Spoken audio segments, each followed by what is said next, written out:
ഇത് ഈ പോകുന്ന റൂട്ടെന്ന് പറയുന്നത് ഒമാനിൽ ഒരു മത്സ്യബന്ധനം നടക്കുന്ന ഒരു കടൽ തീരത്തേക്കാണ് പോകുന്നത്. അവിടെ ഇഷ്ടംപോലെ ബോട്ടുകളും വലിയ വലിയ കപ്പൽ കണക്കത്തെ സാധനങ്ങളൊക്കെ ഉണ്ട്. ഉൾക്കടലിൽ പോയി അവിടെ ഇഷ്ടംപോലെ വലിയ വലിയ കേരച്ചൂരകളും ഗേദർ എന്ന് അറബിൽ പറയുന്ന സാധനമാണ് കേരച്ചൂര. പിന്നെ സൺസൂര്, അതായത് ഓലപ്പൊടിയാണ്, അങ്ങനെ ഒരു മീനുണ്ട്. നമ്മുടെ നാട്ടിലൊക്കെ ഉള്ള ഓല കണക്കിരിക്കും അതിൻ്റെ ചിറക്. അത് ടൺ കണക്കിനാണ് പിടിക്കുന്നത്. ടൺ കണക്കിന് പിടിക്കുക.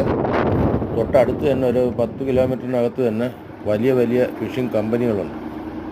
ടൺ കണക്കിന് അവിടെ കൊണ്ട് ചെന്ന് ഇറക്കി കൊടുക്കും. അത് നേരെ അവിടുത്തെ ഈ ചെല്ലുന്ന അതേ മത്സ്യത്തിന് അതേ കണക്ക് തന്നെ നേരെ മെഷീനിൽ കയറ്റി മീൻ എണ്ണയായിട്ട് മാറും.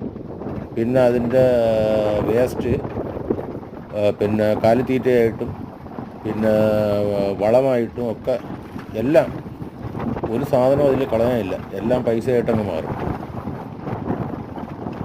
അങ്ങനെ അത് കാണാനായിട്ട്, അവിടെ കടൽ തീരം കാണാനായിട്ട് പോകുന്ന റൂട്ടാണ് നമ്മൾ റെക്കോർഡ് ചെയ്തത്. ഇനി അവിടെ ചെല്ലുമ്പം അവിടെ ഉള്ള ആ ഒരു വ്യൂവും കൂടെ ഞാൻ ഇതിനോടൊപ്പം ചേർക്കാം അടുത്ത വീഡിയോയിൽ. ഓക്കെ, എങ്ങനെ ഉണ്ടെന്ന് നോക്കാം. അടിപൊളിയാണ് കാണാൻ.